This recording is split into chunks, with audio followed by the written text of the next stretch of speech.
Hi everyone. We have our third guest today, John Huntinghouse. Hey John, how are you doing? Good. How's it going? Thanks for having me. John, we are doing great. What about you? Oh, just living the dream, working and having fun. And yeah, just busy like everyone else is. I can smell, sound, everything like living the dream of working I on a know. Monday afternoon. Yeah, I know, right? Same. I'm just, almost wrapping up the day. We'll wrap up the day with this interesting podcast I've been waiting for some time. So when John came to New York, I think couple of weeks back, Yeah. right? Yeah. Yeah. So we are having a chat and I requested John if he wants to be in the podcast, and he was kind and gracious enough to tell me, yes, Anurag, let's do it. So, John, firstly, thank you for agreeing to be on the podcast. Really, really thank you. Hey, well, I'm more than happy to. And it's always fun to kind of talk shop with you, anyways. And yeah, just to do it in a formal setting like a podcast is even better. So it'll be good. I bet, absolutely. So, my audience, ladies and gentlemen, who is John? I think all of us know, but still, I'll do introduction. John is the VP of Marketing at Tab Bank, one of the very progressive banks in the nation. Very honestly, I owe a lot to John. I cannot talk about that in the podcast itself, but I owe a lot to him for sure. He's one of the very few marketers in the financial services industry who has a very deep background in the agency business, right? Where he used to run an agency himself. So net, he gets it, right? That's the most important thing. Apart from what he does at Tab Bank, running marketing for Tab Bank, he's an adjunct professor of marketing at Weber State, and also is in the advisory committee of Harvard Business Review (HBR). John is really, really passionate. One of the very few friends I can trust, I would say, if I have to trust a handful of friends, one of the friends I can trust. One and second, I personally feel he's one of the forward-thinking marketing leaders who has that vision of setting up a strong brand per se, right? So so these are the two reasons because of which I thought of getting John into the podcast, and he has agreed. So thanks, John. Uh, Please add anything if I have missed anything. Please feel free to go and add any details, or I'll start with my first question. No, you're good. I mean, I'm just happy to be here. But yeah, I think you covered everything in that little intro. So. Absolutely, John. Now, yeah, you, I mean, your trajectory has been very different. Working in marketing agency, running marketing as your own agency, right? Now running marketing for Tab Bank for the last what, like 5 years. So, John, it's a lot of hard work building a brand. I mean, we were talking the other day. You've built the entire machinery from ground zero, right? So, what keeps you going in the journey? Really, honestly, it's one, the people, like the journey that you're with, right? Like the people who are around you make and break that journey. Like if I had a team that was awful, if I was working with people that were awful, like it would be really hard. It would be really mundane. And it really just wouldn't be, I wouldn't have a lot of energy around it. So, first and foremost, obviously, the people around me, my team, people here at the bank, you like the community and other banking executives and marketers that I run into, that whole community is really really what drives me, because it's great, to bounce off ideas and try new things, and it's really fun to kind of move forward with a team that really helps, like let's just try experimenting new ideas, new channels, and for me that's really where the fun is in marketing generally, right? It's like I just feel like it's this problem to be solved, and like the harder the problem, the more fun it is to try to find a way to solve those problems. And so oftentimes when we see challenges or hiccups or bumps in the road, and or we're venturing into something very new, like that's what drives me, that's what's so exciting to me, and to do it with great people along the way is always fun. That sounds like an interesting, fun-filled answer. So, John, now let's talk about your journey, right? Yeah. Uh, I mean, we had multiple discussions over drinks, but now I want the world to, obviously, you don't think that's a different thing, but, uh, we have multiple discussions about your journey, right? A very unconventional journey, ladies Yeah. and gentlemen. So I want John to talk about his unconventional journey of becoming a marketer. John, if you want to talk about that. Yeah, for sure. Like, it's definitely not the traditional route. But in a lot of ways, I think a lot of marketers kind of back their way into marketing anyways, because, very few of us when we're like 13 years old are thinking, hey, I want to grow up to be a marketer, right? Like very few of us are kind of thinking that. But, having my mom's Korean and having like a Korean parent, like it was kind of the stereotypical like, hey, we want you to become a doctor or a lawyer. And my brother went to law school, and then it was for me to go to med school. And I was a month away from starting med school when I I actually ended up having a conversation with a friend of mine who was in med school, and we were just having lunch. It was just a casual. It wasn't meant to be life changing or anything. And he had a throwaway comment. I mean, he's like, what are the things you study when you don't have to study anything, right? When you're not forced to study for school or whatever, like what are the things that you study? And it just got me thinking, and I was thinking to myself, like, what is it like? And what I realized is the only time I studied medicine or science or biology at that time was because I was I had to for school and for this path that I was on, but I never did it on my own free time or when I wanted to do things on myself. And so then I ended up really just diving into like what are some of the different things I could do, and really evaluating and testing and trying a lot of new, a lot of experimentation when it comes to a career and potential career paths. And then I ended up, like I said, starting our own marketing agency. And this was influencer marketing before it was a thing, back in the early 2008. And so this is when Facebook was first coming on the scene. And I mean, I'm really dating myself here. It's like we were first talking about what a meme was, and like the meme culture, like it wasn't a thing. So this kind of predates meme culture even.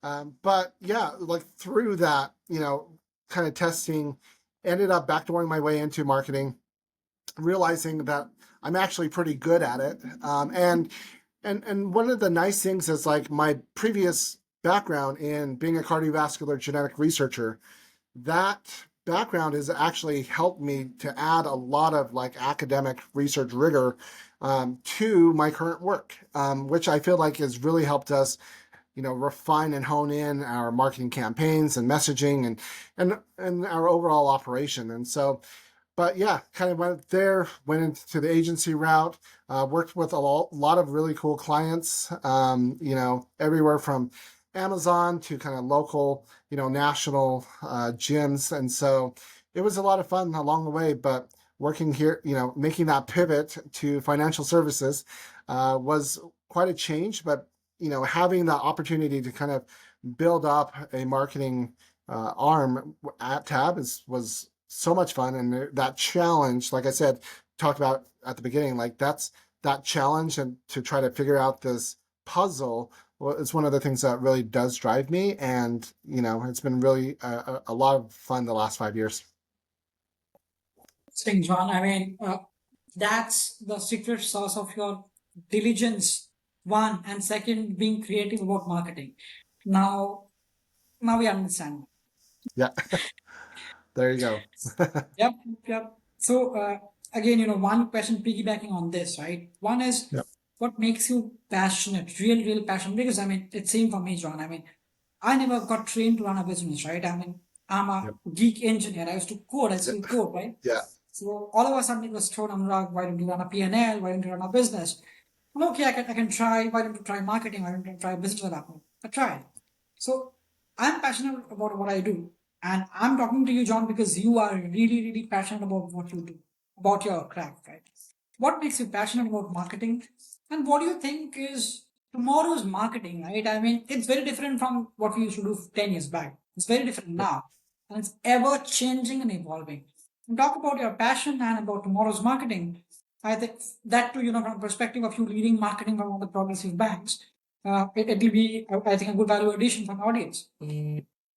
Yeah, no, it's a really good question. And, when one of the reasons I love what I do in marketing, and granted, I have a different lens on what marketing should be. And, I probably, there's a lot of back and forth and people who might disagree. but I really do think marketing takes the entire customer journey, like from Yeah. first being aware and listening and hearing about a brand all the way through being a customer and like what that experience is, retention, and finding ways. And I really do feel like marketing's role is the customer, like the whole thing.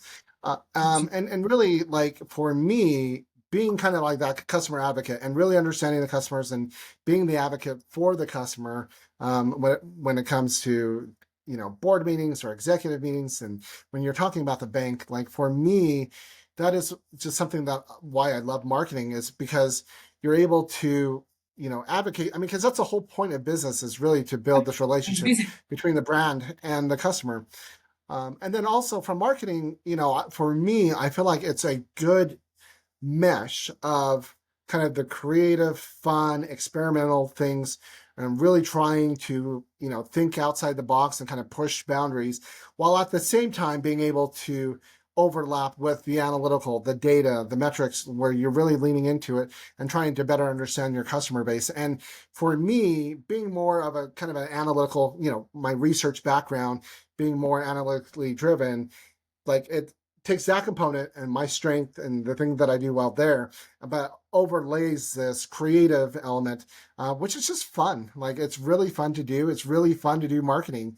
Like you do look at Excel sheets and you do look at a lot of emails and stuff during the day, but you also get to do a lot of creative, go to market campaigns and shoots and video. And so to me, all of that is just really fun. And it's a really perfect fit of kind of my analytical and creative mind. It just fits for me. So For you, John, I feel that I should aspire to become a CMO once in my that, life. there you go, right? Yeah, I mean, I mean, this is something exactly that just keeps me interested. I mean, I'm not a marketer by trade, right? But that's what I Yep. love doing, talking to people, thinking Yep. more brands. Absolutely, it's Yep. just great. John, I want to lean upon the fact that one, you are an adjunct, you teach kids now, right? Yep. Now, the way how you've seen marketing as a field evolving. I mean, earlier it was just, talking about brand awareness, right? There was no Yep. way to measure. Yep. Then came measurement, then came AI. And now it's Yep. combining AI plus measurement towards doing pure performance marketing. Now, what basic difference do you see, John, the kids that you teach right now? Basically, I mean, in short, marketing leaders of tomorrow vis-a-vis, someone you saw 10 years back. So what is the starking difference that you see in the basic generational difference in marketers Yeah. that you see? Yeah. It's a really good question. And, it really does depend on, every program is a little different and different people kind of have different students that come along the way. But what's kind of an interesting development, right, is you saw the shift from kind of your traditional brand marketing, and that was really seen in the context and the content that we were teaching, as part of the curriculum, and going from the brand to driving a little bit more on the performance side. You started to dive into performance marketing and like analytics and data, AI, which is the funny thing about AI to me is, that's very surprising, is how much of AI that the new students are not yet familiar with, right? Because I feel like it's been out for a while, but Yeah. I mean, this past semester, like our very first time that we talked about AI, I just kind of threw it out there, like, how many people have used ChatGPT, some kind of LLM, and they've heard about it and like they've barely tested it, right? They'll ask it like a very basic question, but nobody knows how to use it. And nobody really has spent a lot of time in that. And so Exactly. we've kind of adapted that, right? And so that's an element of leaning into like, hey, like how can you actually really do leverage and speed up your productivity and really, increase your own impact when it comes to marketing, utilizing AI. That being said, the one thing that I would say over the last 5 years that, could be a good or a bad thing. depending on how you kind of see this, is this upright kind of like a lot of new marketers who are wanting to go into marketing, who are just completely in the lens of influencer social media marketing, right?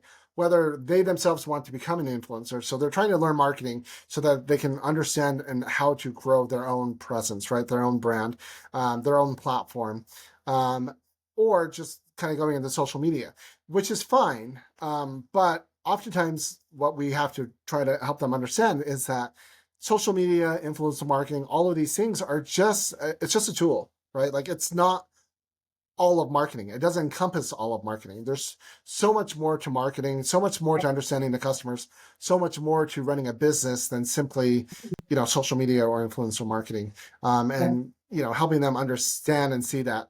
But kind of picking back off, a previous question that you had posed, what you are seeing is this shift, right?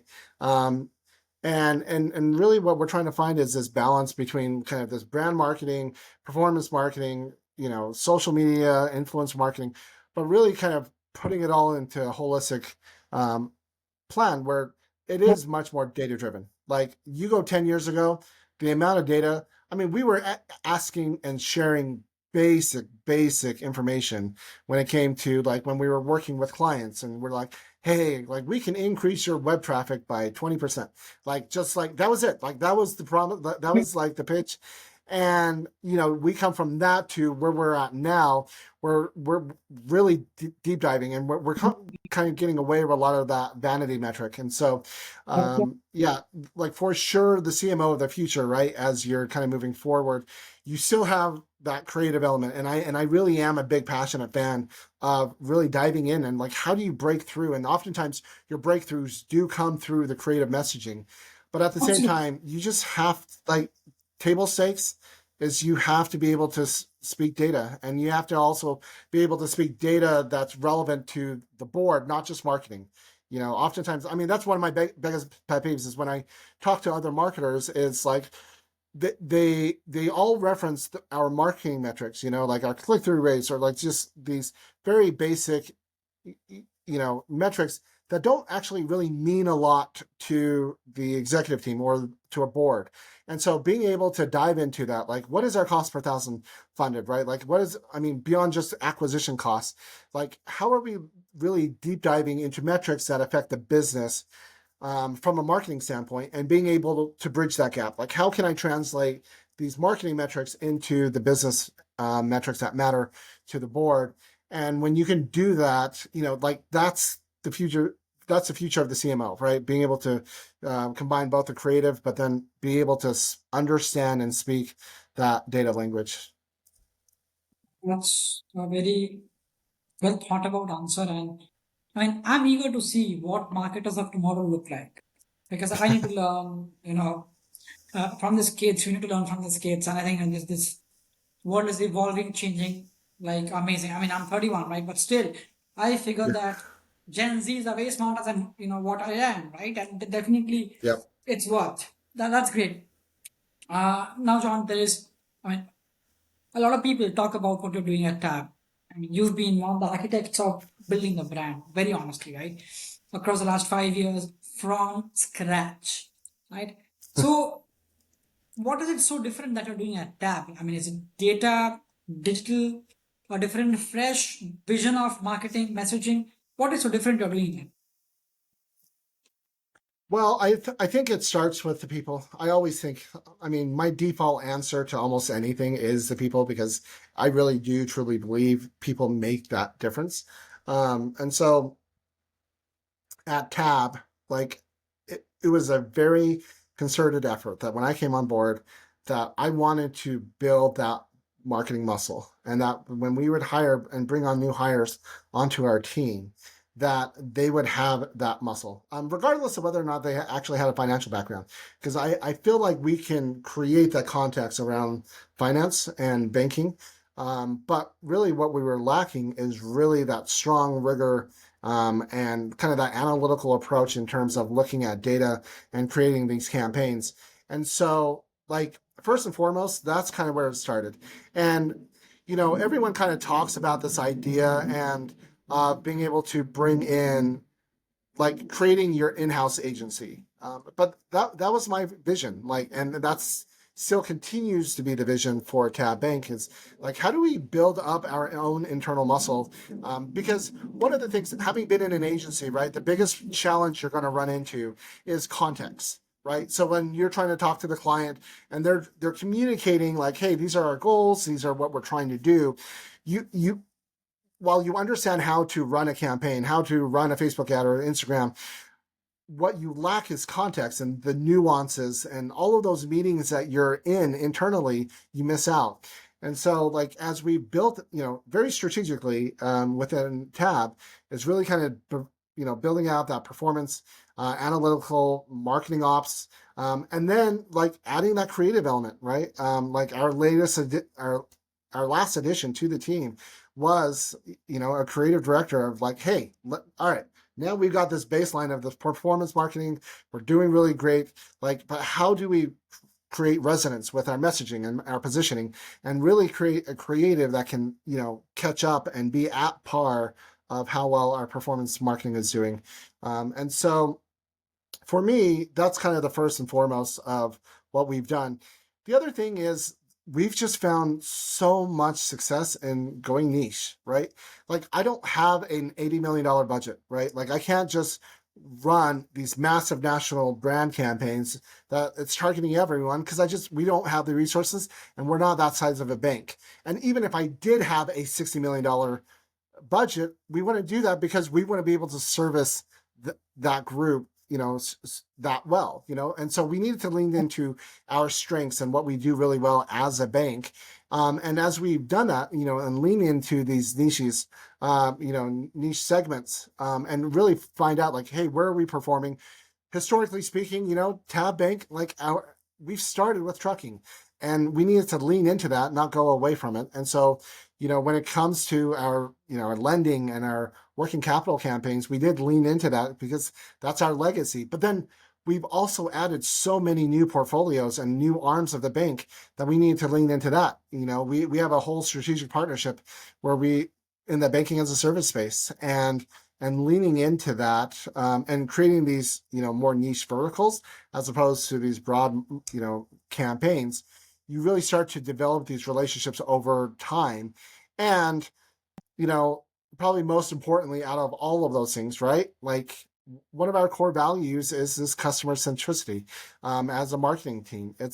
And this is one of the things that we'll fight for in our internal meetings, right? That we disagree. It's like, okay, like we have to be that voice of the customer, right? Like we are, as a marketing team, that's what I feel like our superpower is. And how do we bring that? And as we've done that, you start to see that shift because brand is all of the experiences. It's not just marketing. It's not just advertising.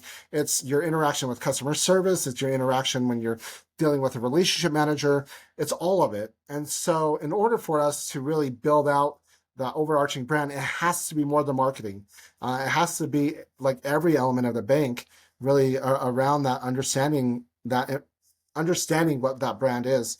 And with our current management team and with our CEOs and executive team, they have it. They see that vision, and they do a really good job of going back and forth, right? Like when we present something, pushing back, it's just like, hey, these are other elements that we need to look at, and then vice versa, saying, hey, yeah, these are really good insights that we're pulling from our campaigns. Like, how do we spread this information out to other departments and incorporate other ways to better serve the customers?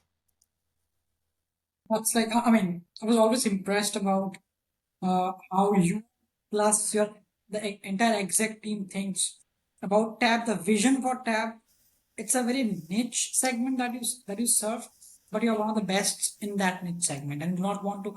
Yeah, diversifying is important, but again, leaning on to what your strengths is and Yeah. spending your dollars judiciously is what makes you, in my opinion, a very effective marketer as a whole, right? Because I mean, again, very off number, but still, Chase spends $15 billion in Yeah. technology. All of us know, right?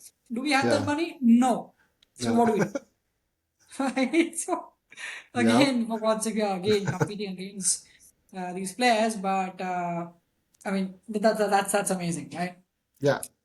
Uh, I have another question to you. So, how do you envision building a brand? Because you're one of the very few individuals, John, I've spoken who has built a brand, has built a brand almost from scratch, right? How do you envision building a brand, and how is marketing, so special to you that I mean, why do you think marketing is one of the key pillars for building a brand and making it successful?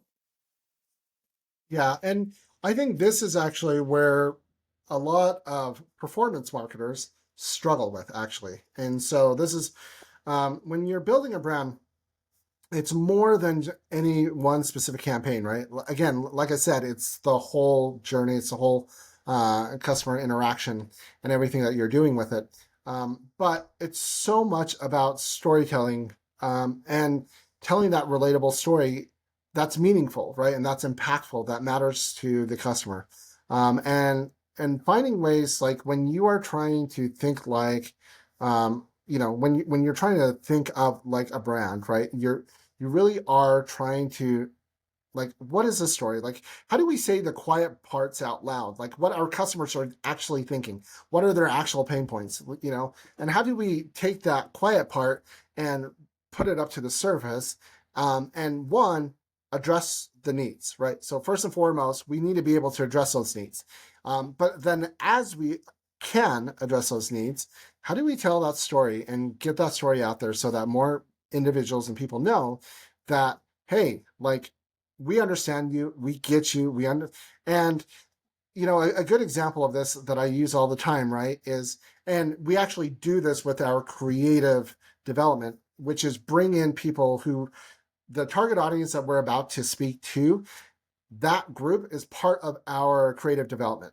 And the reason why is, me as a marketer, if I'm trying to speak to an accountant, I could create, craft, what I think is the best type of messaging that would resonate with accountants.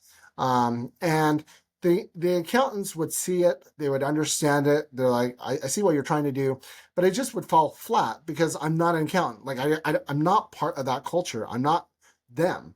And so, but when you can get someone from that community to be able to speak, right? Then all of a sudden you really start to create resonance, and it shows up, in your marketing. I mean, I just shared this last week, but we have, our new spending account, and it's done so well, in terms of new acquisition and reduction in our CACs and everything. But the key insight that came about from our team member, like one of our team members who was like in this world, Emma kind of brought up, is like, I'm having conversations with these working women who are just like crazy busy. Their lives are kind of chaotic and hectic. They really just don't have time to think about their, like, where they're banking. They just go, bank where they bank. And so that was the genesis of kind of our working moms campaign. And the creatives really kind of highlighting like the chaos that these working moms are running into. And then all of a sudden, lo and behold, what's our best performing campaign by a mile, right? It's this campaign. And it's these insights, if I were to try to talk to a working mom, like I could try, but it would just fall flat because I'm not a working mom. But when you have creative insights that come, from that community, all of a sudden you start to build resonance. And as a brand, that's that's the whole that's the whole game. Like your goal is to have a point of view and to tell a story, and you build that community that where you service them, and can address their pain points that they're running into. One, what I can make here from John is relevance, right? The brand should resonate with its audience. Because, I mean, you can be the best bank of the world, but if you cannot connect to your audience, you don't have a play, at least in today's marketing. Because, again, that brings the concept from hyper personalization, I mean, from performance marketing to hyper personalization, right? Unless you have hyper personalization, it's difficult. And talking about this brand, this campaign, I would love to know how it worked. I mean, this looks like a fantastic story to talk about. John, this Yeah. is amazing. Uh, I know we are, on top of the hour, you have a lot of bunch of things to do, but I still have, two more questions for you, right? Yeah. One question that uh, I ask any friend of mine I meet, I want to ask, I want to have your opinion, or honest opinion, right? One is uh, essentially AI. Right? That's what I want to talk about. I, being a data scientist, John, teams at times I feel very perplexed, very pain at times when people over talk about AI. Right? Anything, I mean, it's like literally from turning the microwave on, turning Yeah. the car on, everything in the world suddenly has AI, all right? Yeah. And Yeah. I'm like, for God's sake, that's not the thing, right? I mean, AI Yeah. has use cases.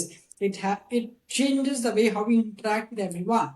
It will completely transform the way, but it's not everything is AI. So there's a thin line of difference between what's real and what's not real. So John, what is real for you in terms of AI today? Yeah. I mean, to your point, I mean, AI is everywhere. Everyone's talking about AI. Everyone acts like they're an AI expert when most of us are just trying to figure it out and trying to understand, hey, where's the meat? Where's the meat and potatoes and like, where's the fluff? A lot of it is fluff, but for sure, right? Like, first of all, low hanging fruit is productivity, right? And being able to, summarize and finding ways to bounce back and forth and, reiterate ideas. And what's funny is, so I've kind of workshopped this not only with students at the college, but I've also worked with other bank marketers, right? And the problem with AI is we are not actually used to asking as many questions as AI can answer quickly.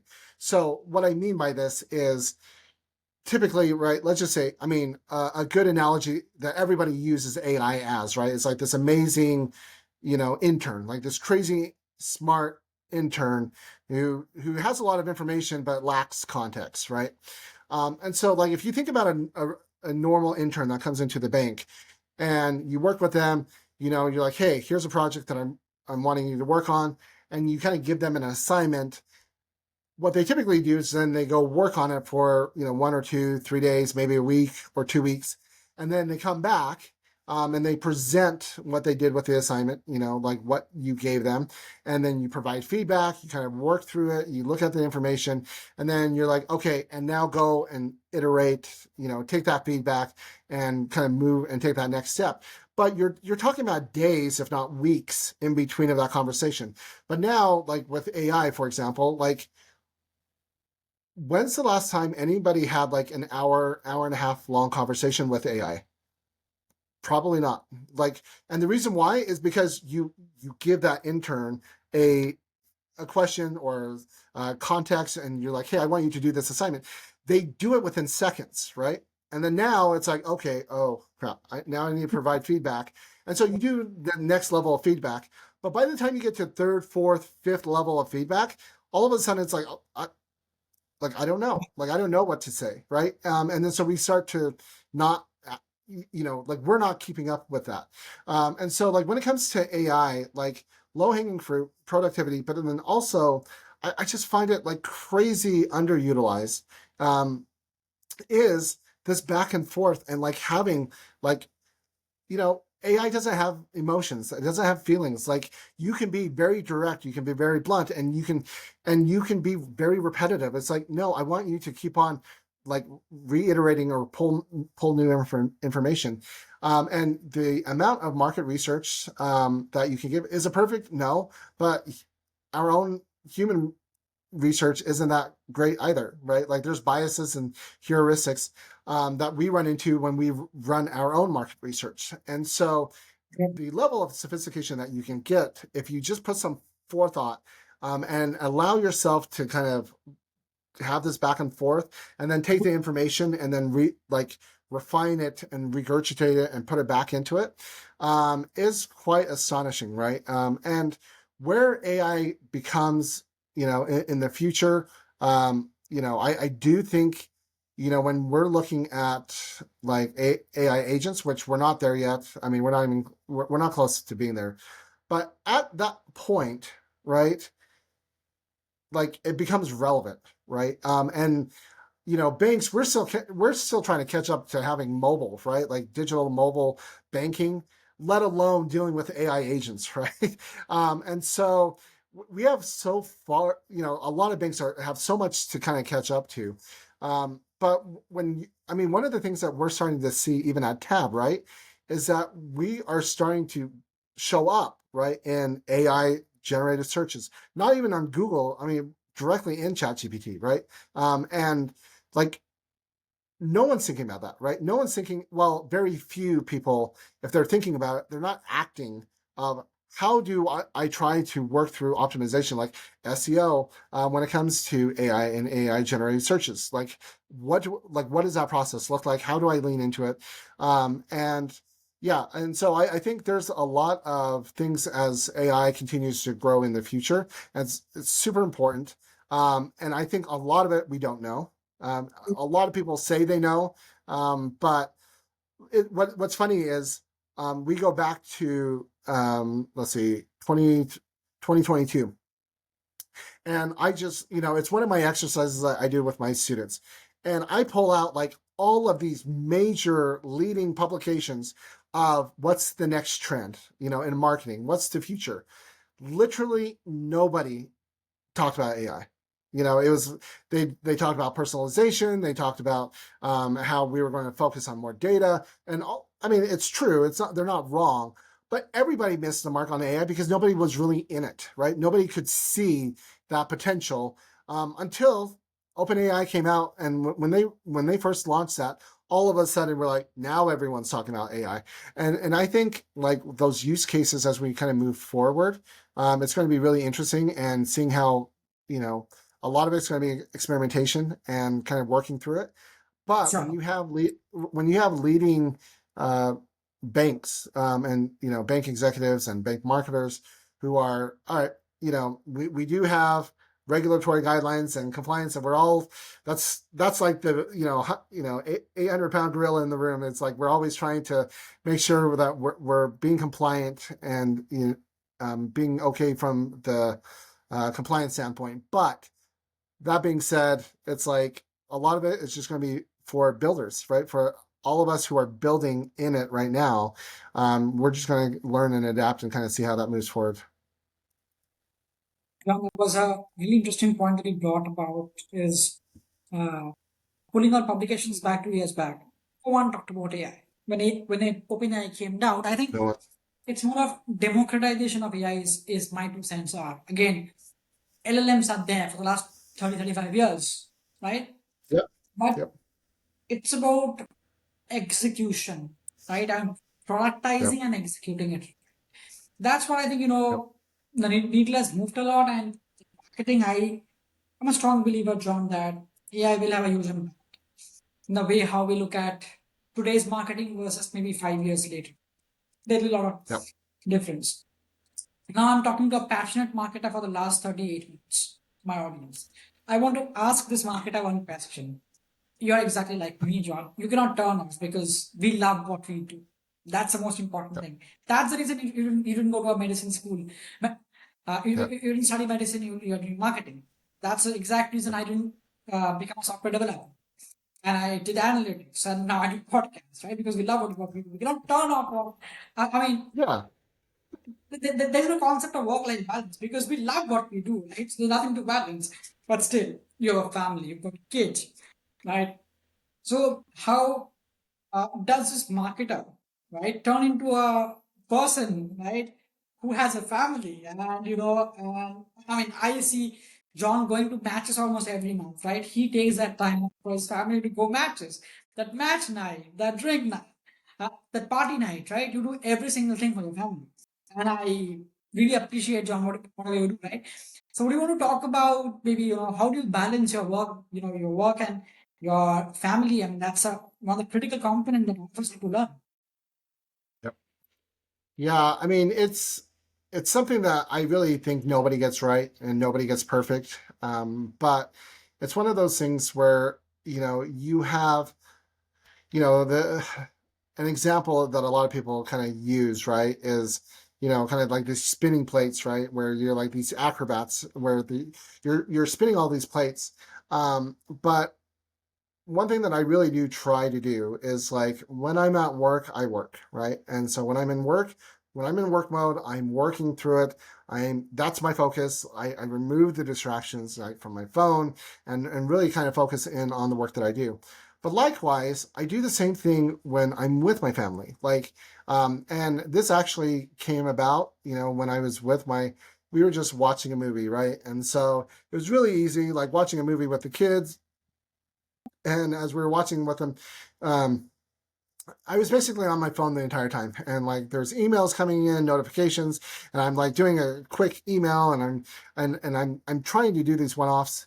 But what was happening is like I was missing the moments, that I was having with my kids, and so Absolutely. really, yeah. So like one of the things I really try to do is one is like when I'm with them, right? Like my phone's away, my work is away. When I'm at work, I work, right? And when and that's the real way that when you're trying to balance all of these spinning plates at the same time. It's like you go to a plate, you spin it, but like your focus is on that plate, and then you go kind of to the next one. And sometimes I think we try to diversify it too much, right? And like we think like we can multitask like seven things at the same time. But I mean, the kids see it, and they know when you're not focused. They know when you're not there. My kids are just very blunt. I mean, they'll just call me out. They're like, "What did I just say, Dad? Like, we know you weren't paying attention, And so, which has been a really good thing for me. It's like, okay, when I'm with them, I'm going to be with them, and when you do that, and they understand. So, like, when you give them their time, when you're with them, they get it when you're at work, right? They understand it. Just like they have to go to school, and when they're at school, they're at school. And so, but yeah, it's one of those balancing acts that nobody ever gets perfect. And but when you realize it's off balance, right? When you start to realize that plate's getting really wobbly, then it's like, okay, I need to be intentional and like come in and then spin this plate, right? Like I need to be with the family, and Yes. and we just try to do the best we can. It's a fine line of balance, right, that you have, and it's very difficult for people like you and me who are passionate about what we do, right? Because Yeah. work is not work, work is fun, and then Yeah. switching it off for your family. I mean, I've had my moment that complain about this multiple times, right? But Yeah. absolutely understand, John. What you're doing for your family. I mean, I appreciate it. Yeah. Now, John, this was great podcast, a fun filled 40 minutes of discussion. I really want to thank you uh, from the deep of my heart that thank you, John, for coming into the podcast, being my guest. I really enjoyed the conversation and thank you once again. Hey, thank you so much for having me. And you know, we always enjoy these conversations. I always love going back and forth and just chatting shop about marketing and all these things that we do. So thanks for having me on here. Thank you, John. Have a good one.